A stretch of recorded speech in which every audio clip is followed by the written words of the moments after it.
Have you ever sat in a quiet room, late at night, and asked yourself, who will truly be with me when all the noise of life has faded away? Imagine yourself decades from now, sitting by a window as the soft afternoon light spills in. The house is quiet, the clock ticks slowly, and the hum of life outside feels distant. Who is by your side in that moment? Is it the family you raised, the partner you shared decades with? Or are you alone, left with nothing but the echo of your thoughts? We often spend our lives chasing connections, building families, and nurturing relationships. And yet, as the years pass, life begins to reveal a painful but liberating truth. No one can walk every step of this journey with you. Not forever. Not because they don't love you, but because life pulls us all in different directions. But there's something deeper waiting to be discovered here. Something unshakable, constant, and powerful. Today, we will take a journey through the truths of aging, of love, and of solitude. Together, we will explore who truly stays with us until the very end and, most importantly, how we can embrace that truth with peace and grace. So take a deep breath, settle in, and walk with me for a while. This isn't a story of loss. It's a story of understanding, acceptance, and finding the courage to cherish the one companion who will never leave you. 1. The truth about aging and relationships. There comes a time in every life when the things we clung to, relationships, possessions, even our own bodies, begin to slip away. It happens so quietly, so gradually, that most of us don't see it coming until it's right there. The children you raised so tenderly, who once clung to your hand and sought your approval for every small achievement, now have families of their own. The spouse who once walked beside you, through laughter and tears, may no longer have the same energy to keep pace with your thoughts or even your emotions. It's a truth that hits differently as we age. One that the Buddha himself recognized over 2.500 years ago. In his teachings, he often spoke about the nature of impermanence. He said, all conditioned things are impermanent. When one sees this with wisdom, one turns away from suffering. At its core, the realization that no relationship can be permanent is both a tragedy and a liberation. It is a tragedy because it forces us to confront the loneliness that we fear will come in the twilight of our lives. But it is also a liberation because it teaches us not to cling too tightly, not to expect too much from others, and to find peace within ourselves instead. Take the story of Steve Jobs. He spent much of his life building an empire, revolutionizing the way people interacted with technology. And yet, as he lay in his hospital bed at the end of his life, his wealth and achievements could not ease the inevitability of what was to come. He famously said, "The most valuable thing is health, peace, and the ability to live without regrets." Imagine that. A man who achieved more than most of us could dream of, who possessed billions, was left with the same stark truth that we all face in the end. It is not your wealth or your connections that walk with you to the finish line, but your relationship with yourself. The Buddha once shared a parable that mirrors this lesson. A man was drowning in a raging river, desperate to save himself. He clung to a log that floated nearby. At first, the log was his salvation, his refuge, but as he drifted further, the log became a burden. It weighed him down and pulled him away from the shore he so desperately needed to reach. Clinging to others, no matter how much we love them, can often feel like that log. It gives us comfort in the moment, but if we refuse to let go, we risk drifting further into the currents of suffering. Does this mean love and relationships don't matter? Not at all. Relationships are one of life's greatest joys, but expecting those we love to remain by our side forever, to bear every burden with us, is an unfair demand both for them and for us. Life is unpredictable, and everyone must follow their own path. Let me tell you a story of an old woman named Mrs. Thompson. She lived in a small town where everyone knew her as a strong and independent woman. Her husband had passed away years before, and her children had long moved to cities far away, consumed by their own busy lives. Every Christmas, she would prepare a dinner, hoping her children might visit. Some years they did. Other years, they didn't. One day, a neighbor asked her if she felt lonely. Mrs. Thompson smiled warmly and said, "I used to, but then I realized that being alone doesn't mean being lonely. You see, I've spent time learning to enjoy my own company. I take walks in the park. I read poetry.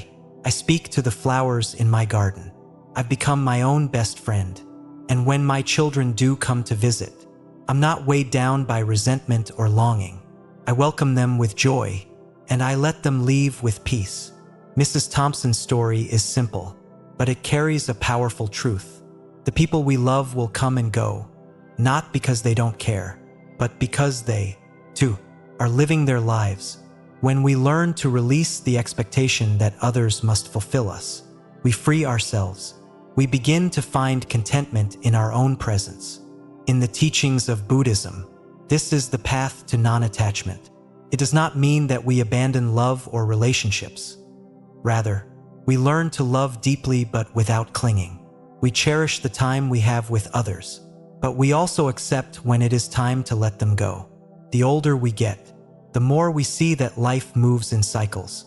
Children grow, friends drift apart, even the most solid partnerships change shape with time. And yet, this does not have to be a source of despair. Instead, it can be a gentle reminder to focus on what remains constant: your relationship with yourself. When you cultivate self-awareness, when you prioritize your physical and emotional well-being, you become your own refuge. The Buddha once said, "You, yourself, as much as anybody in the entire universe, deserve your love and affection." This is the lesson that aging teaches us. It is not a loss, it is an opportunity to turn inward, to nurture the one relationship that will never abandon you. In the quiet of your later years, it is your mind, your body, and your spirit that will accompany you until the very end. And so, the question becomes, have you been kind to yourself? Have you treated your body with care? Have you nourished your mind with peace? Have you become the companion you wish others could be? In the end, this is what matters most. Because when the noise fades and the room grows quiet, the person you will meet in that stillness is yourself. And if you have cultivated that relationship well, if you have tended to your soul with love and understanding, then you will find peace. A peace that no external relationship can offer. As you reflect on this, take a moment to ask yourself, am I clinging to the log, or am I learning to swim on my own? 2. Who stays with you until the end? There's a profound stillness in the realization that no one else can walk with you through the very last moments of your life. Not your spouse, not your children, not your friends, just yourself. It's a truth that feels unsettling at first, even unfair, but when you lean into it, when you truly understand it, it becomes a source of strength. In a quiet monastery nestled in the mountains of Japan, a disciple once approached his teacher, Master Hakuin. The air was thick with the scent of pine, and the silence was only broken by the rustling of leaves. The young monk, who had been meditating on life and death for days, finally asked, "Master, who will be with me when I die?" Hakuin, with his characteristic calm, smiled faintly and replied, "The one who has been with you all along, yourself." The question is, have you been a good companion to yourself? The disciple was struck silent, as though the weight of those words had settled directly on his heart. The teacher's wisdom was simple, but it carried the gravity of a lifetime's truth.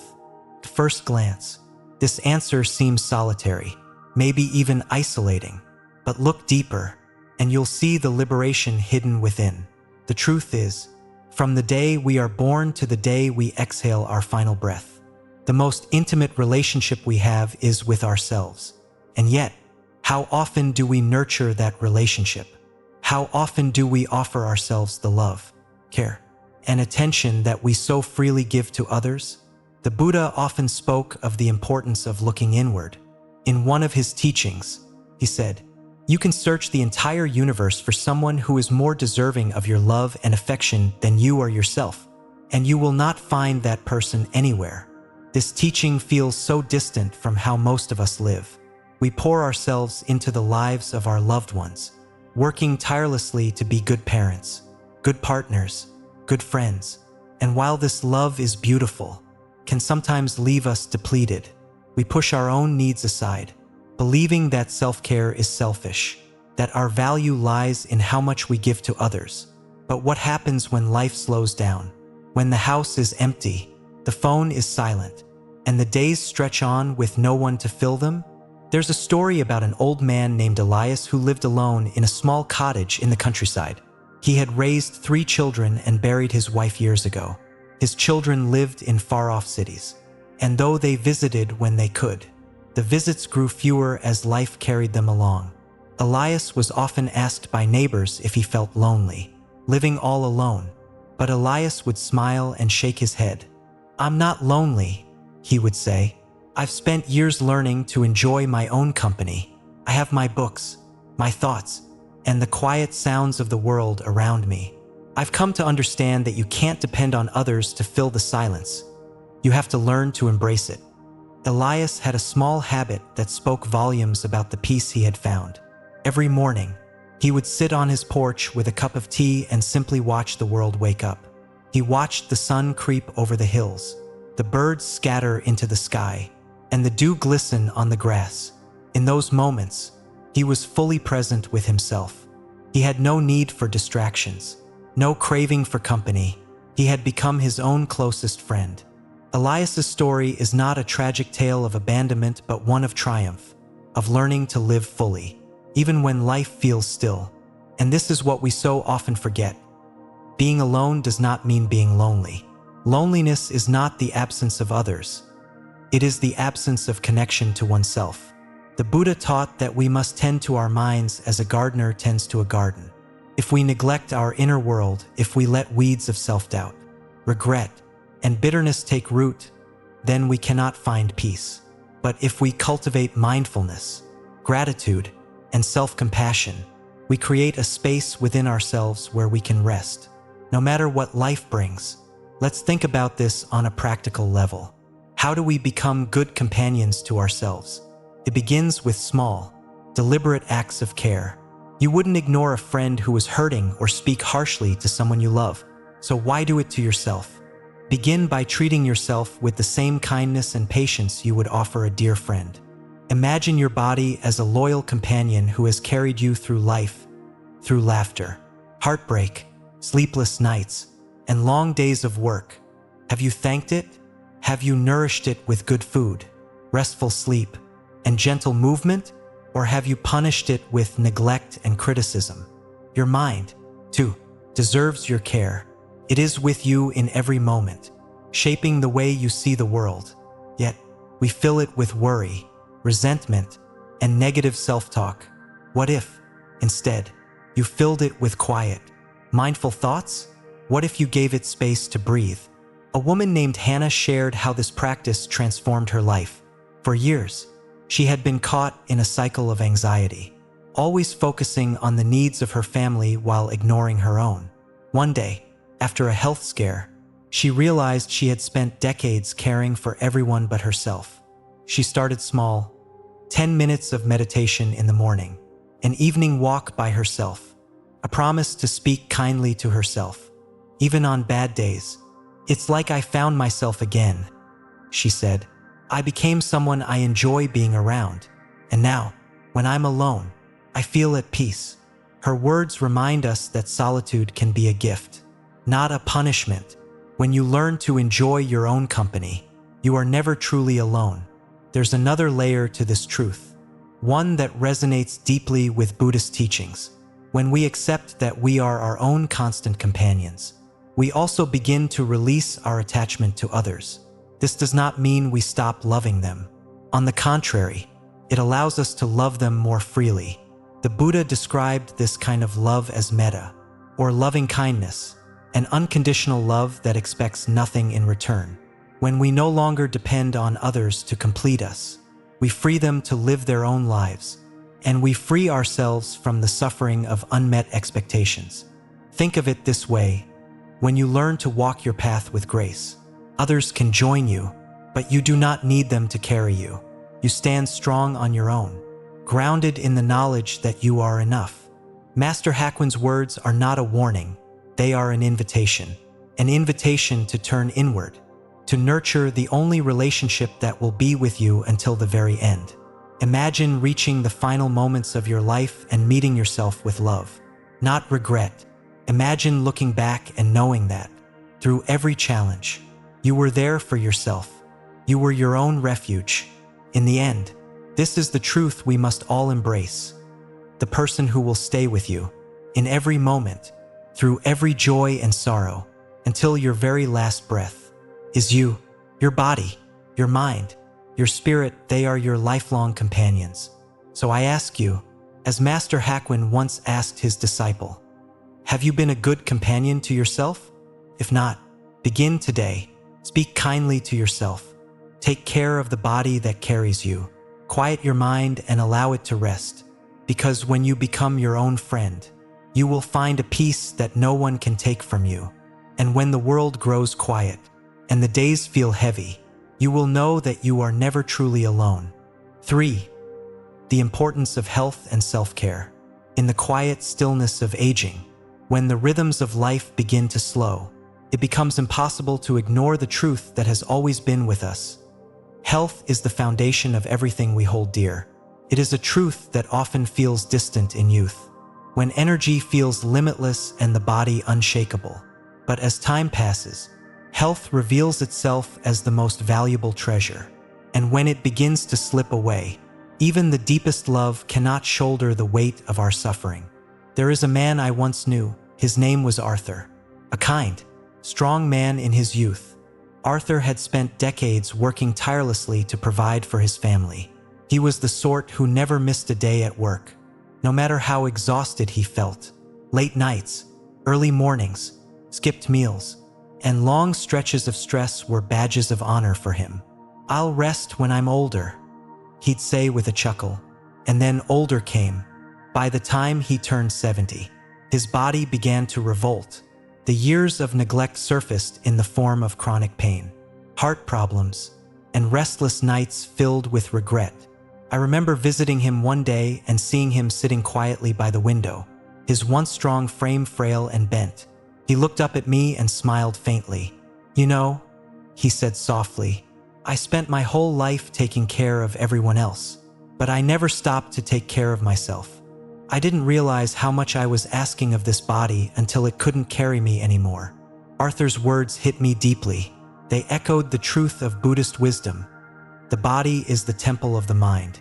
Without tending to it with care, our spirit cannot find peace.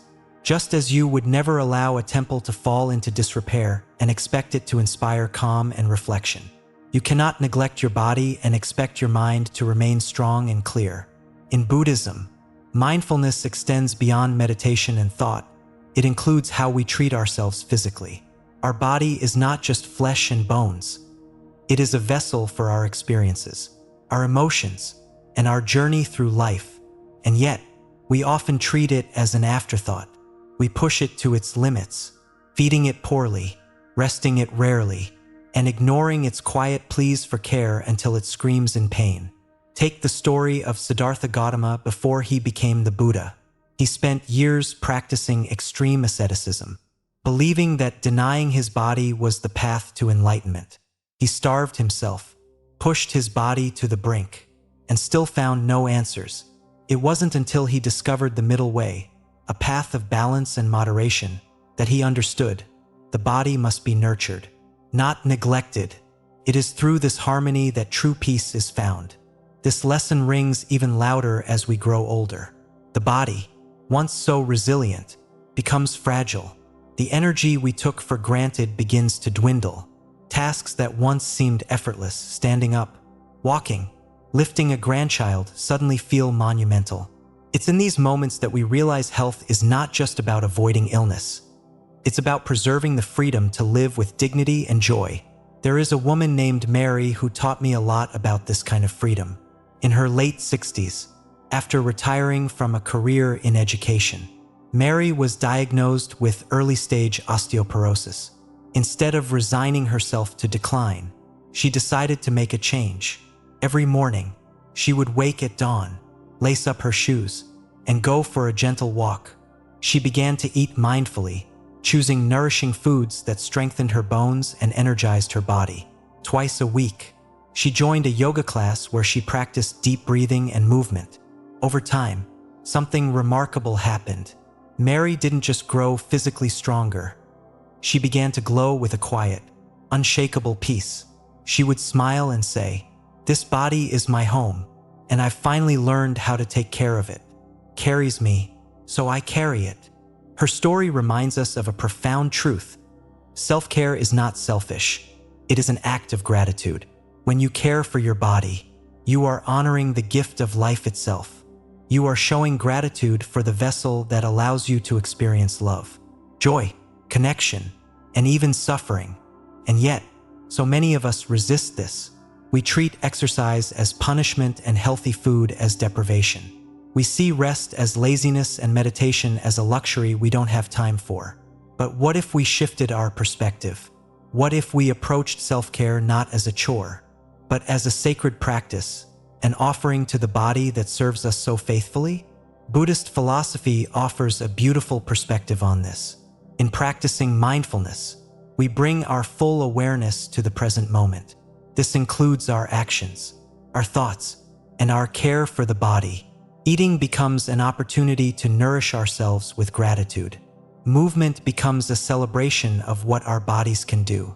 Rest becomes a chance to heal and renew. When we begin to see health as a partnership rather than a struggle, everything changes. Consider this: your body is the one companion that will stay with you for your entire life. It has carried you through triumph and failure, through sleepless nights and joyful days. It is the only home you will ever truly inhabit, and yet we treat it with so little reverence. In the same way that a gardener tends to a garden, watering it, pruning it, protecting it from weeds, you must tend to your health, not out of fear, but out of love. Love for the life you still want to live, the people you want to embrace, and the moments you don't want to miss. It starts with small, simple choices, choosing to move your body every day, not because you have to, but because you can. Choosing to eat foods that give you energy, rather than ones that weigh you down. Choosing rest over relentless productivity, and presence over distraction. And perhaps most importantly, choosing to listen. Your body is always speaking to you. The tightness in your chest, the ache in your back, the fatigue that lingers, it's your body's way of asking for your attention. When you learn to listen, you learn to heal. There's a Zen saying that captures this beautifully. When walking, walk. When eating, eat.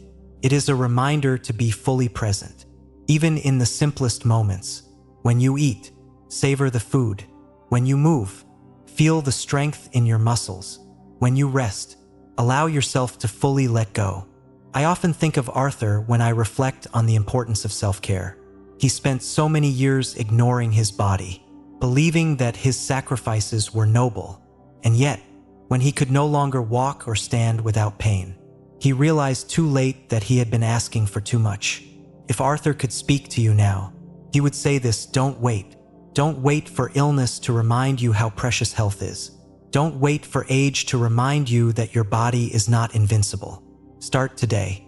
Treat your body as the temple that it is. Nourish it, move it, rest it, and thank it. Make self-care a sacred habit, a ritual that brings you closer to yourself.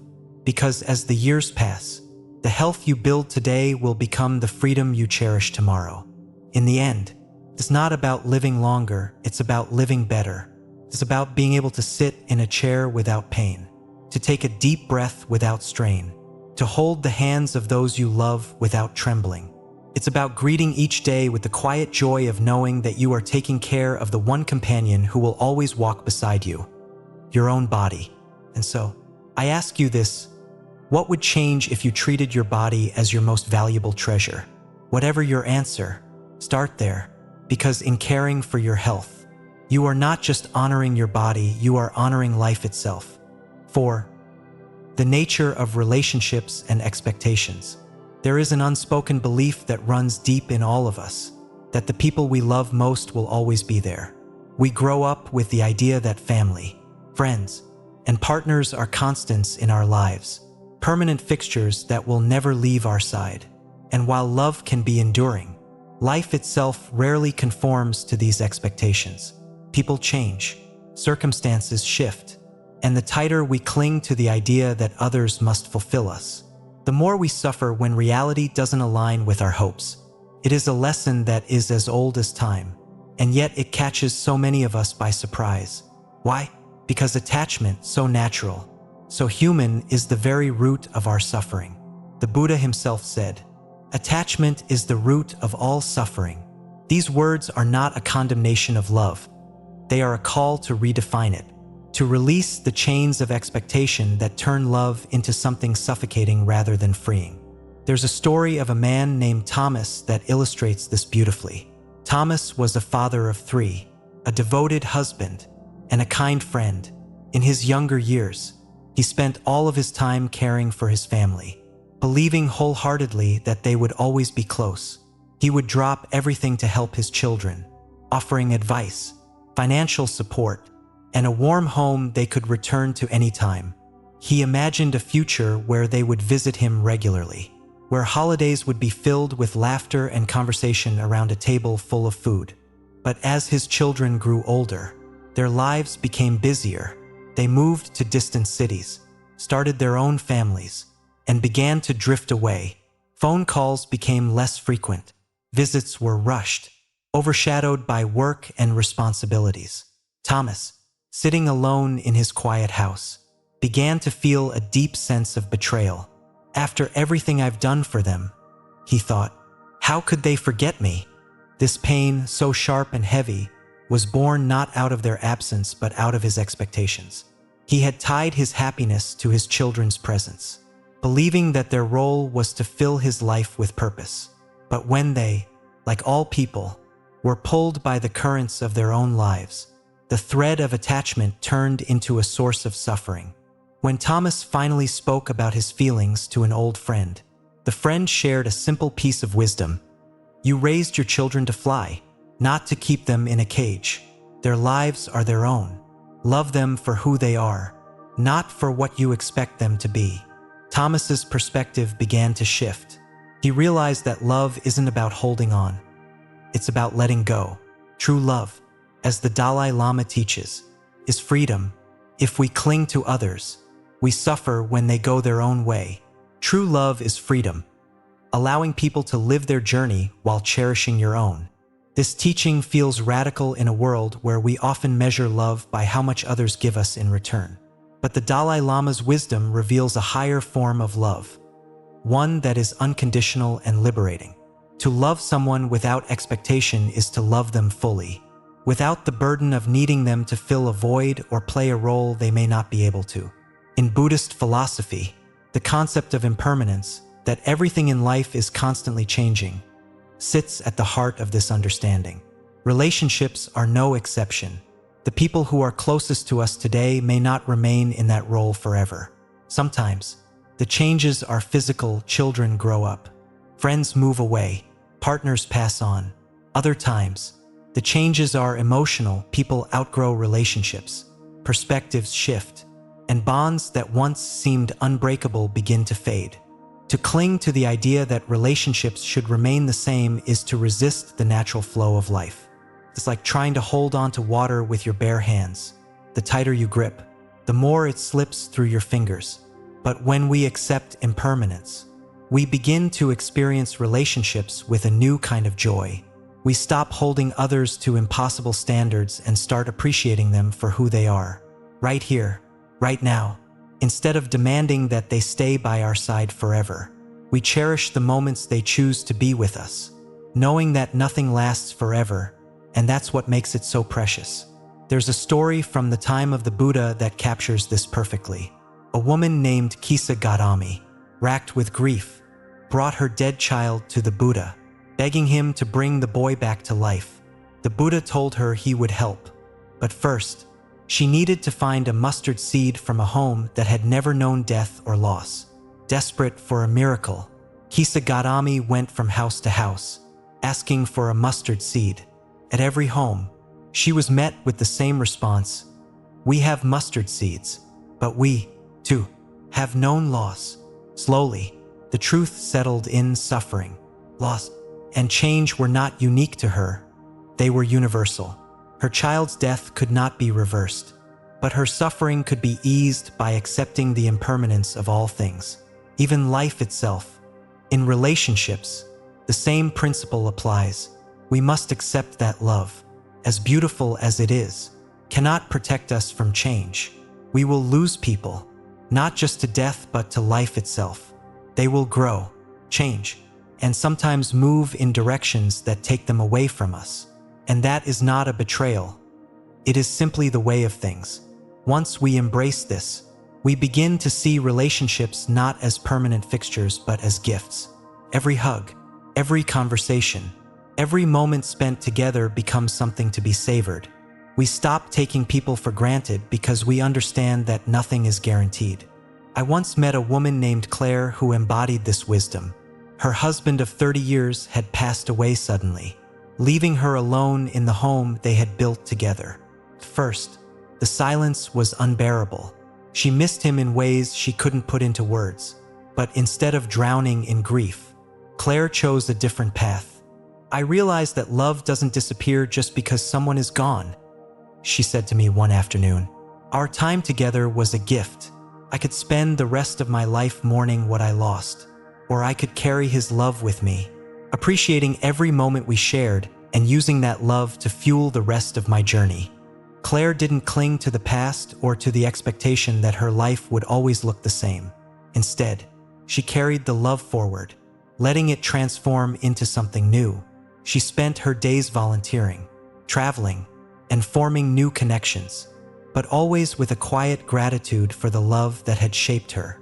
Her story reminds us that when we release our attachments, we don't lose love, we set it free. We allow it to exist in its purest form, without clinging or resentment.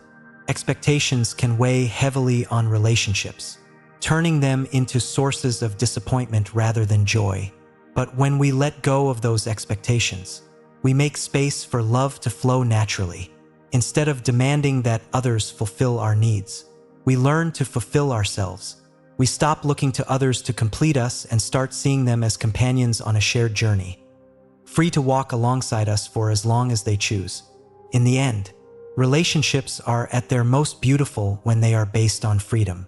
Love, when it is free of attachment, becomes a source of strength rather than suffering. It teaches us to appreciate each moment without clinging to the next. So, let us love deeply, but without expectation. Let us cherish the people in our lives, knowing that they, like all things, are impermanent.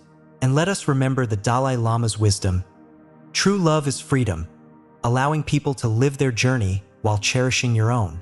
In doing so, we not only honor the people we love, but we also free ourselves. We free ourselves to live fully, to love openly, and to walk through life without the burden of unmet expectations. And when change inevitably comes, we can meet it with grace, knowing that love has not been lost, it has simply transformed. 5. Finding peace in solitude. There's a moment in life, often unexpected, when the noise begins to fade, the house grows quieter, the phone rings less often, and what was once a bustling existence slows into stillness. This stillness, this solitude, can feel like a loss at first, a heavy emptiness that settles into the corners of your day. But as the years unfold, if you allow it, solitude can become something far greater. It becomes a sanctuary. The Buddha, in his teachings, compared the human spirit to a lotus flower. A lotus does not bloom in pristine waters. It rises from the mud. The murky, dark depths feed its growth, and it pushes through the water's surface to blossom in perfect, radiant beauty. Solitude is that muddy water. It is not always comfortable or easy, but it holds within it the potential for something beautiful: peace, clarity, and resilience. I once met an older man named Robert who had spent most of his life surrounded by people. He worked a demanding job, managed a large family, and was always the one others turned to for advice or help. When he retired, his children moved away, and his friends seemed to drift off into their own lives. Robert was left alone in a house that now felt too big and too quiet. First, he hated the silence. It felt like a punishment, he told me. I would turn on the TV just to hear another voice, any voice, so I didn't have to face the quiet. But one day, Robert decided to change his relationship with solitude. He turned off the TV, sat in his favorite chair, and simply listened to the wind outside, to the creak of the house settling, to the sound of his own breath. I realized I had spent so many years running from myself, Robert said. In the noise of life, I had forgotten who I really was. From that day forward, Robert began to embrace solitude as a chance to reconnect with himself. He took long walks in nature, read books he had once loved, and practiced meditation. He discovered that the stillness he had feared was, in fact, a gift. It's in the quiet that you hear what matters most, he said with a gentle smile. Robert's story is not unique. Many people, as they age, find themselves spending more time alone. And while the world often paints solitude as loneliness, the two are not the same. Loneliness is the absence of connection, but solitude is the presence of peace. It is a chance to step away from the distractions of life and turn inward, to reflect, to grow, and to simply be. In the stillness, you begin to hear the whispers of your own heart. You rediscover the parts of yourself that were drowned out by the noise of responsibilities, relationships, and daily demands. You learn to sit with your thoughts, to breathe through your emotions, and to find comfort in your own company. This is a lesson that has been echoed by some of the most successful and resilient individuals in history. Take Oprah Winfrey, for example. Despite her fame and influence, Oprah has often spoken about the importance of solitude in her life. At the height of her career, when the world was constantly demanding her time and energy, she made it a habit to step away and spend time alone. She would retreat into stillness, reflecting on her thoughts and reconnecting with herself. "It is in the quiet that I can hear the answers," Oprah said. Her solitude became her strength, a space where she could nurture her mind, set her intentions, and regain the clarity she needed to move forward. Her story reminds us that solitude is not something to fear but something to seek. It is a tool, practice, and a sacred space where we can find the clarity and peace we need to navigate life. Similarly, J.K. Rowling, the author of Harry Potter, faced one of the most challenging periods of her life before her success. She was a single mother, living in poverty, and often felt isolated and forgotten by the world. It was during those years of loneliness that she turned to writing as an escape, pouring her thoughts and imagination onto paper. Rowling has said that her solitude became her greatest teacher. It was in the quiet that she found her voice. It was in the struggle that she discovered her strength. Looking back, she credits those challenging times as the foundation of her resilience. Her story teaches us that even in our loneliest moments, we are not without purpose. Solitude, though uncomfortable, can be the soil from which something extraordinary grows. It is where we learn to rely on ourselves, to trust our instincts, and to transform pain into something meaningful. In Buddhism, solitude is seen as a path to enlightenment. The Buddha himself spent years in isolation, meditating under the Bodhi tree until he attained profound understanding. Solitude was not a punishment, it was a necessity. In the absence of distraction, he was able to confront the truths of life and discover peace within himself. This is the power of solitude. It is a mirror that reflects who we truly are, beyond the roles we play and the expectations others place upon us. It allows us to strip away the layers of ego, fear, and insecurity until we find the quiet strength that has always been within us. But solitude is not reserved for monks or mystics. It is available to all of us, at any moment, if we are willing to embrace it. Imagine sitting alone in a room with no noise, no distractions, just you and your breath. First, your mind might rebel, It will flood you with thoughts, memories, and worries, but if you stay with it, if you breathe through the discomfort, something remarkable happens. The noise begins to fade, and a sense of calm washes over you. You realize that you are enough, that your presence, your being, is complete in itself. This is why practices like meditation and mindfulness are so powerful. They teach us to sit with ourselves, to embrace the quiet, and to find peace in the present moment. When you learn to do this, solitude becomes a source of joy rather than fear. You no longer need the validation or company of others to feel whole because you have found wholeness within yourself. There's a saying in Zen philosophy, when you realize that nothing is lacking, the whole world belongs to you. This is the essence of finding peace in solitude. When you stop seeking fulfillment outside of yourself, you discover that you already have everything you need. In solitude, you learn to appreciate the beauty of simple things, the sound of the wind, the warmth of the sun, the rhythm of your breath. You begin to see that life is not about filling the space with noise, but about finding meaning in the silence. A woman named Eleanor once described her experience of living alone after her husband passed away. At first, I thought the silence would swallow me, she said, but slowly, I began to listen to the birds outside, to the creak of the house, to my own heartbeat. It was as if the world was speaking to me for the first time. I realized I wasn't alone. I was just present. Her words capture the gift of solitude, presence. When we stop resisting the quiet and begin to embrace it, we find ourselves more connected to the world, to others, and to the deepest parts of ourselves.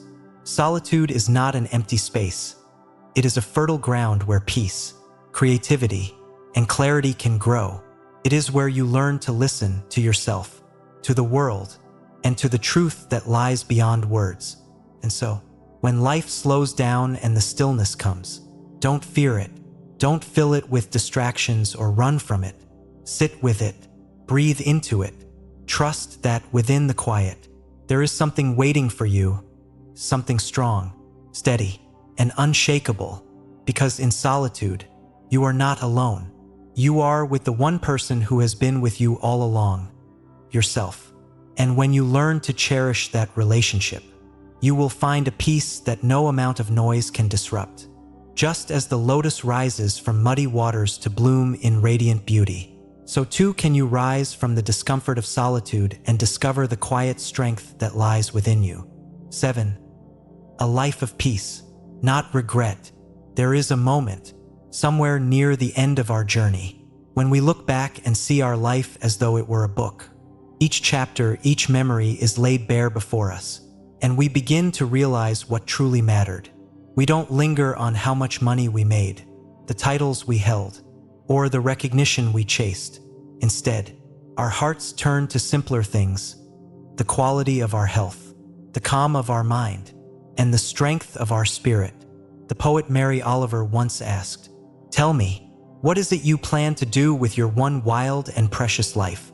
That question, so beautiful in its simplicity, invites us to reflect on what it means to live without regret. It reminds us that life is fleeting, and its value lies not in what we accumulate, but in how we experience it. There's a story I heard about an elderly woman named Margaret. In her youth, Margaret had been like most people, busy, ambitious, and constantly chasing what she thought was important. She worked tirelessly to climb the professional ladder, often sacrificing her health and personal happiness. She would always tell herself, "One day, I'll slow down. One day, I'll take care of myself." But as the years went on, the promises she made to herself were buried beneath new distractions and obligations. When Margaret retired, the slowing down she had dreamed of finally arrived, but it felt foreign. Her body, once strong and energetic, was now frail and tired. Her mind, unaccustomed to stillness, was restless and anxious. Sitting in her quiet home one afternoon, Margaret thought about the life she had lived and realized something painful. She had spent so much time building a life on the outside that she had neglected the one that lived within her. "It wasn't the work I regretted," she told a friend years later. It was forgetting to cherish myself. I treated my body like it would always bounce back, my mind like it could handle endless stress, and my spirit as though it didn't need tending at all. I thought there would always be more time. Margaret's story speaks to a truth that many of us overlook until it feels too late. We are so focused on external achievements, career success, social recognition, financial comfort, that we forget the importance of nurturing ourselves. But when the final chapter arrives, what remains is not the accolades or possessions. What remains is the state of our health, the peace in our mind, and the strength of our spirit. In Buddhist teachings, the idea of cherishing oneself is not an act of selfishness but one of deep wisdom.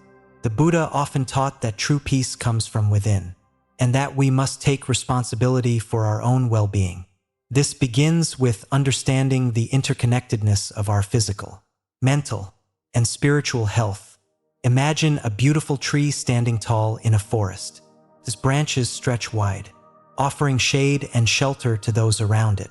But the tree cannot stand strong without healthy roots. It is the same for us. Our health, both physical and emotional, is the foundation upon which everything else rests. If we ignore it, if we allow it to weaken, then even the strongest branches of our lives will begin to wither. Take the example of health. It is easy to dismiss the importance of our bodies when we are young. We push ourselves too hard, skip meals, sacrifice sleep, and shrug off small aches and pains as though they are inconsequential. But the body remembers. Years later, those small sacrifices manifest as illness, fatigue, and pain. I once met a man named Henry who learned this lesson the hard way. In his 40s, Henry was at the top of his game, financially successful, respected in his field, and always on the move. Rest, he believed, was for the lazy.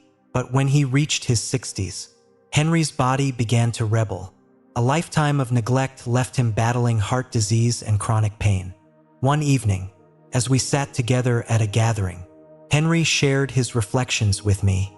"If I could go back, I'd do it differently," he said quietly.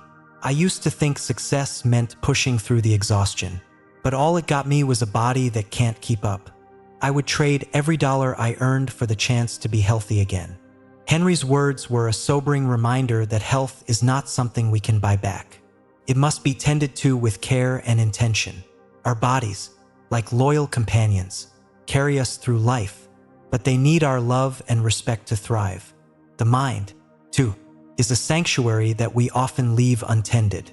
We fill it with worries, regrets, and endless distractions.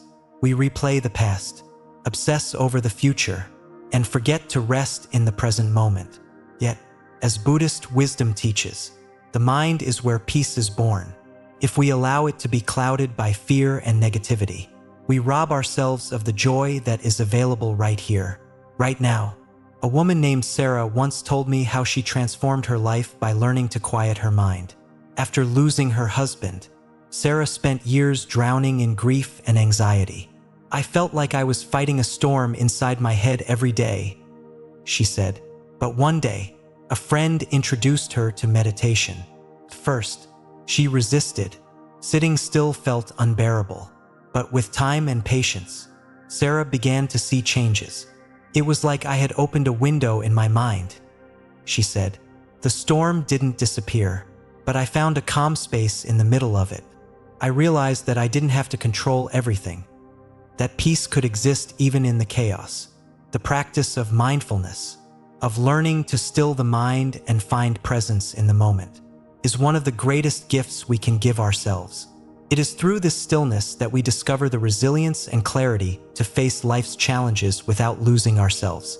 And finally, there is the spirit, our unshakable foundation. The spirit is what carries us through the darkest nights and lifts us toward the light. It is the quiet strength that whispers, "Keep going," when everything else feels impossible. In Buddhist philosophy, the spirit is nourished through acceptance and resilience. Life, as we know, is unpredictable. There will be losses, disappointments, and moments of deep sorrow. But the way we respond to these moments, whether with resistance or acceptance, determines the peace we carry within us. There is a story of a monk who was asked how he remained so calm in the face of life's difficulties. He smiled and said, "I have learned to let go. The river does not cling to the rocks, nor does it resist the flow. It simply moves forward." The ability to let go, to accept what is and to release what we cannot control, frees the spirit.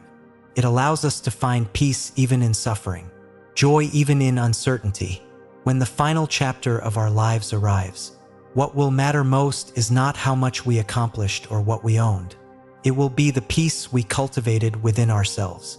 Did we care for our bodies as temples? Did we protect our minds as sanctuaries? Did we nourish our spirits so they could remain strong, no matter what life brought our way? This peace, this resilience, is the gift we give to ourselves. It is the quiet knowing that we did not waste our lives chasing things that do not last. It is the contentment of knowing that we cherished ourselves, not in a selfish way, but in a way that allowed us to live fully and love deeply. As the Buddha taught, peace comes from within. Do not seek it without. Imagine reaching the end of your journey and sitting with yourself in that final quiet moment. Will you look back with regret, or will you smile gently, knowing you lived a life of intention, balance, and peace? Your health, your mind, your spirit, they are the only companions who will walk with you to the very end. And when you nurture them, when you treat them with the care and respect they deserve, they will carry you forward with grace. So, as you continue through this life, remember to cherish yourself. It is not selfish, it is essential, because when the noise fades and the world grows quiet, the peace you cultivated within will be your greatest comfort. And what greater gift could you offer yourself than that? As we arrive at the quiet end of this journey together, I want you to pause for a moment and let these truths settle in. Life is fleeting, like a river that never stops flowing. The people you love, the moments you cherish, they will come and go, just as the seasons pass and the leaves fall. But amidst that impermanence lies a profound gift. You are the constant in your own life. Your body, your mind, your spirit, they have been with you through every joy and sorrow, every triumph and failure, and they will stay with you until the very end. So, I ask you this, have you been a good companion to yourself? Have you nurtured your health, treating your body as the precious vessel that it is? Have you cultivated peace within your mind, freeing yourself from unnecessary attachments and expectations? Have you honored your spirit, allowing it to grow strong and resilient in solitude? As the Buddha once taught, the journey inward is the greatest journey of all. When you learn to cherish your own company, you will never feel truly alone. You will find strength in solitude, clarity in stillness, and peace in acceptance.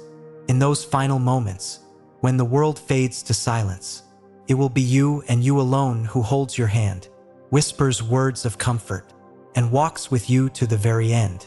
And so, dear listener, as you step back into your life, I leave you with this question.